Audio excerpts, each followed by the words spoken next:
انشاءاللہ کل بھی 20 رکوع ہم نے دیکھے تھے، آج بھی انشاءاللہ 20 رکوع دیکھیں گے. اس وقت بقرہ کا اختتام ہو جائے گا رکوع نمبر 21 سے لے کر رکوع نمبر 40 تک. رکوع نمبر 21 کا جو ٹائٹل ہے وہ ہے عوام اور علماء سو کی گمراہی. علماء سو کی گمراہی اور عام عوام کی گمراہی. اس میں فرمایا گیا ہے کہ لوگوں کی اکثریت کی جو گمراہی ہے وہ اس وجہ سے ہے کہ جب ان سے کہا جاتا ہے کہ اللہ تعالیٰ کے نازل کردہ کلام کے احکامات کی پیروی کرو تو ان کا جواب ہوتا ہے کہ ہم تو اپنے باپ اور اپنے دادا اپنے پردادا کو دیکھتے آ رہے ہیں، وہ تو اس انداز سے کام کرتے ہیں، لہذا یہ کون سی تم نئی بات لے کر آ گئے ہو، ہم تو انہیں کی پیروی کریں گے. اور یہ چاہے اس وقت کے مشرکین مکہ تھے، چاہے یہودی تھے، یا آج کا منافق مسلمان ہے، اس کی بھی یہی صورت حال ہے.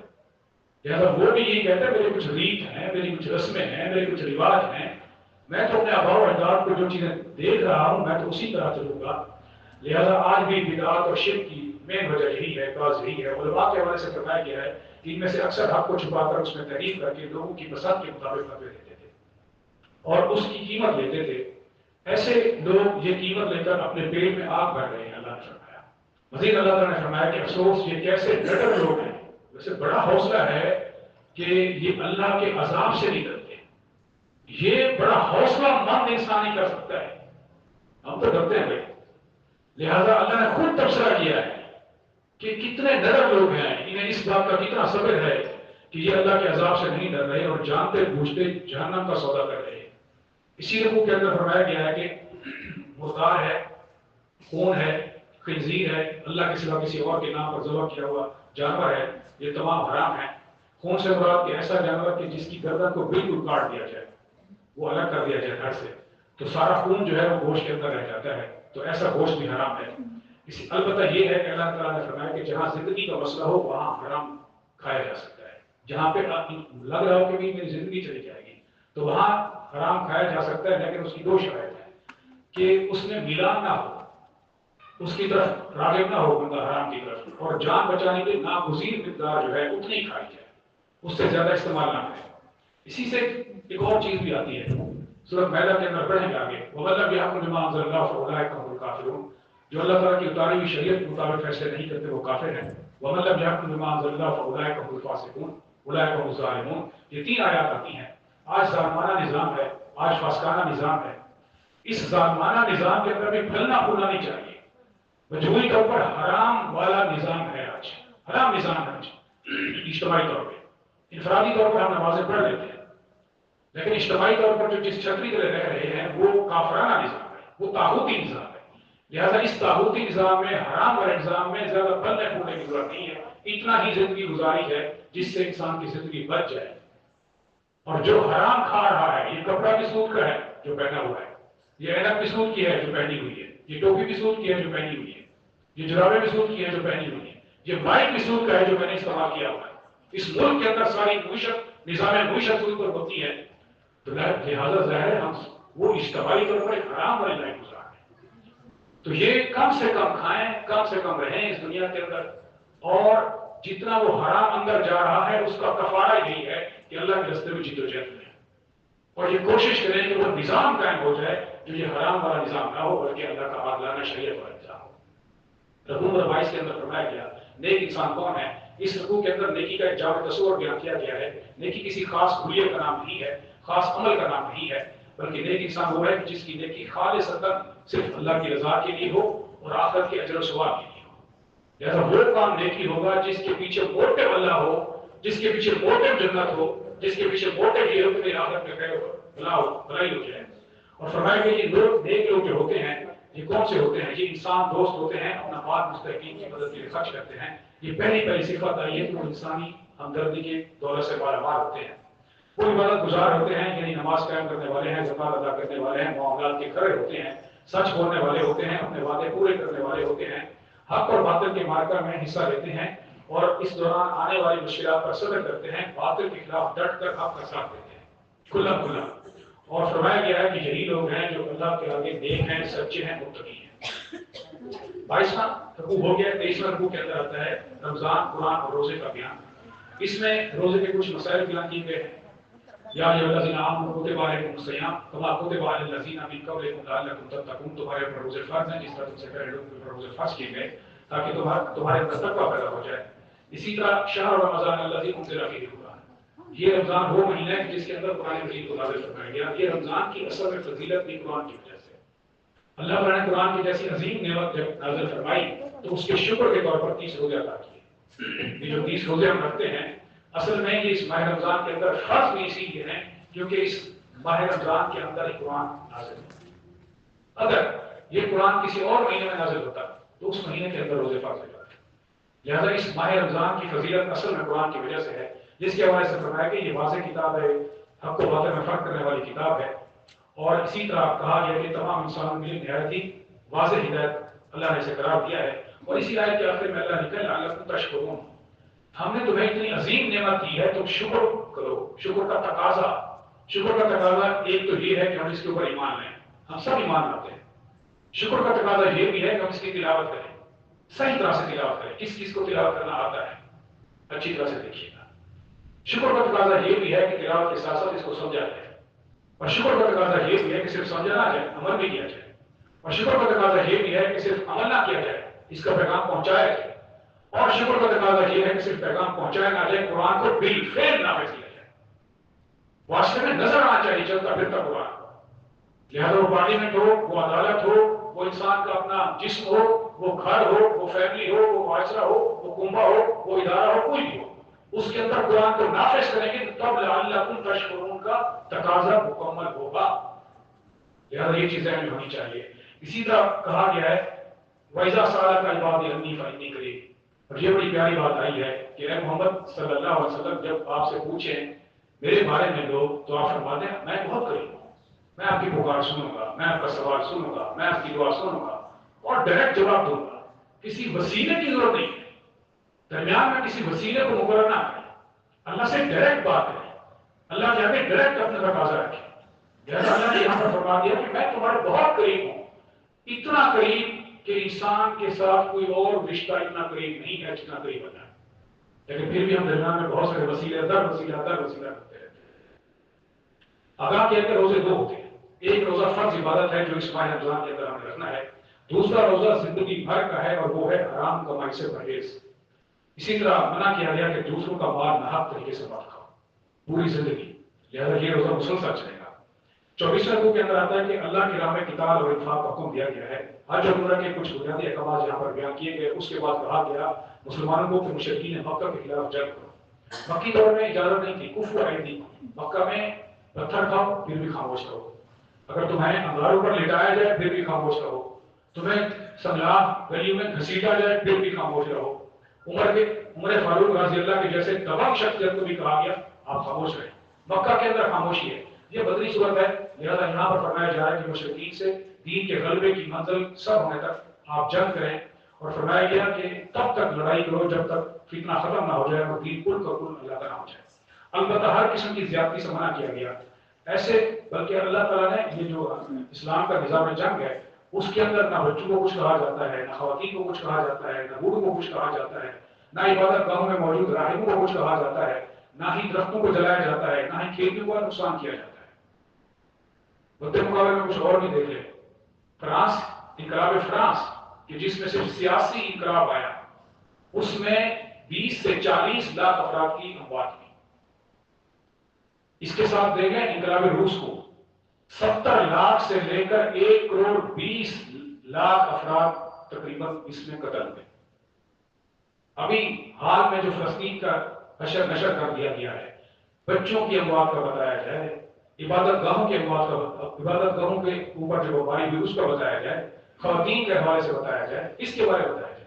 75,000 سے زائد اس وقت شہادتیں ہو چکی ہیں۔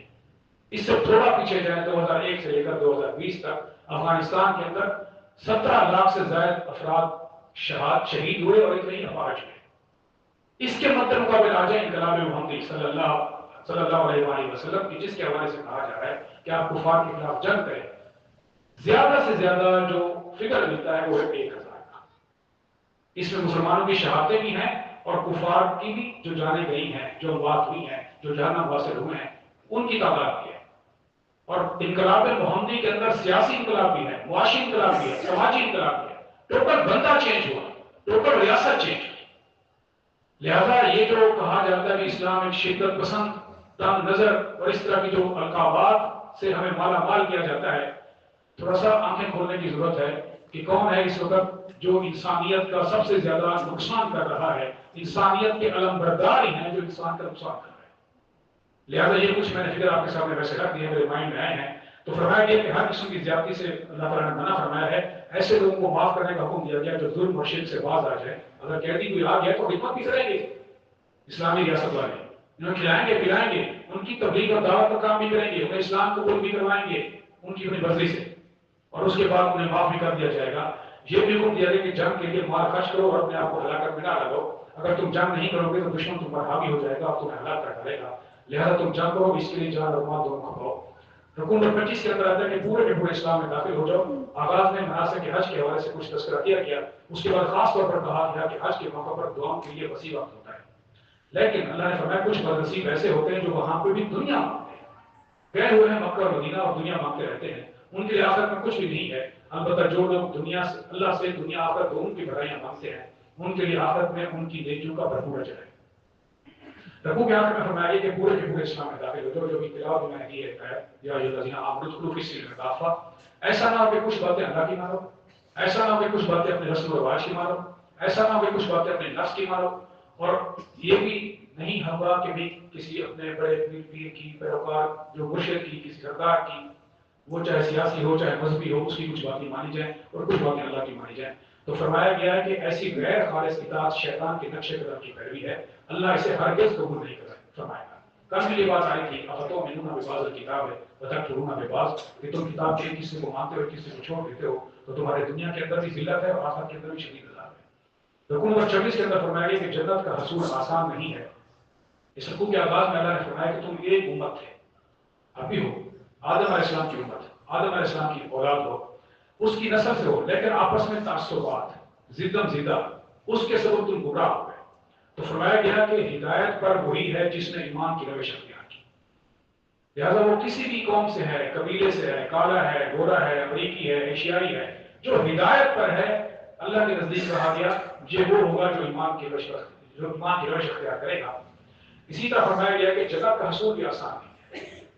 اسی رکوع کے اندر اللہ نے فرمایا کہ لوگوں پر مشکل حالات آئیں گے، انہیں ہلا مارا جائے گا، اور جو سخت قسم کی آزمائشیں ہیں ان سے انہیں گزارا جائے گا۔ اس دوران جو حق پر ڈٹے رہیں گے، جان اور مال کی قربانیاں دیتے رہیں گے، تو انہیں ہی جنت ملے گی۔ جنت تیری پنہا ہے تیرے خون جگر میں، اے پیکر گل کوشش پہم کی جزا دیکھ، اے پیکر گل کوشش پہم کی جزا انشاءاللہ ملے گی جنت میں۔ تو لہذا جنت بھی ادھر ہی ہے، اس کو نکالنا ہے، اس کو ڈھونڈنا ہے اپنے اندر۔ وَنَفْسٍ وَمَا سَوَّاهَا، ابھی بات آئی ہے، فَأَلْهَمَهَا فُجُورَهَا وَتَقْوَاهَا، یہاں پہ تقویٰ ہے، اسے نکالو بھائی، کیوں چھپا کے رکھا ہوا ہے؟ لہذا یہ بڑی قیمتی دولت ہے جو اللہ نے یہاں پہ رکھی، اسے نکالنا چاہیے تو یہاں جنت ملے گی۔ رکوع کے آخر میں ارشاد ہو کہ مسلمانوں تم پر جنگ کرنا فرض کر دیا گیا ہے، خواہ تمہیں یہ حکم کتنا ہی ناگوار ہو۔ ممکن ہے کہ تم کسی چیز کو ناپسند کرتے ہو، اس میں تمہارے لیے خیر ہے، اور ممکن ہے کہ تم کسی چیز کو پسند نہیں کرتے، اس میں ممکن ہے کہ تم کسی چیز کو ناپسند کرتے ہو، اس میں تمہارے لیے خیر ہے، اور ممکن ہے تم کسی چیز کو پسند کرتے ہو اور اس میں تمہارے لیے شر ہو۔ اللہ جانتا ہے تم نہیں جانتے۔ اس کے آگے رکوع نمبر 27 ہے، اس میں اللہ تعالیٰ نے فرمایا کہ کچھ محترم مہینے ہیں، جس طرح ذوالقعدہ ہے، ذی الحجہ ہے اور محرم اور رجب ہے، اس میں جنگ، شراب اور جوئے کی حرمت اور یتیموں کے حقوق کے بارے میں کچھ احکامات اللہ نے نازل فرمائے۔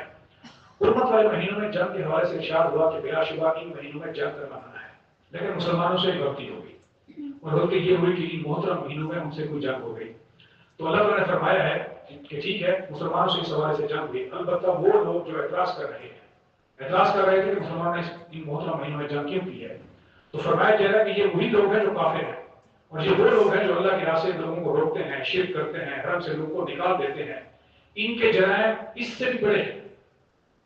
لہذا یہ جو کسی کی چھوٹی سی غلطی کو دیکھ کر بہت بات کو بدتر نہ بنایا جاتا ہے، اپنی غلطیوں کی طرف کوئی نہیں دیکھتا، دوسرے کی جو چھوٹی سی غلطی ہو تو پہاڑ نظر آئے، اور اپنی پہاڑ کی جتنی بھی غلطی ہو تو چیونٹی نظر آئے۔ لہذا اللہ نے یہاں پر فرمایا کہ تم اعتراض کر رہے ہو، تمہاری شکل ہے اعتراض کرنے والی،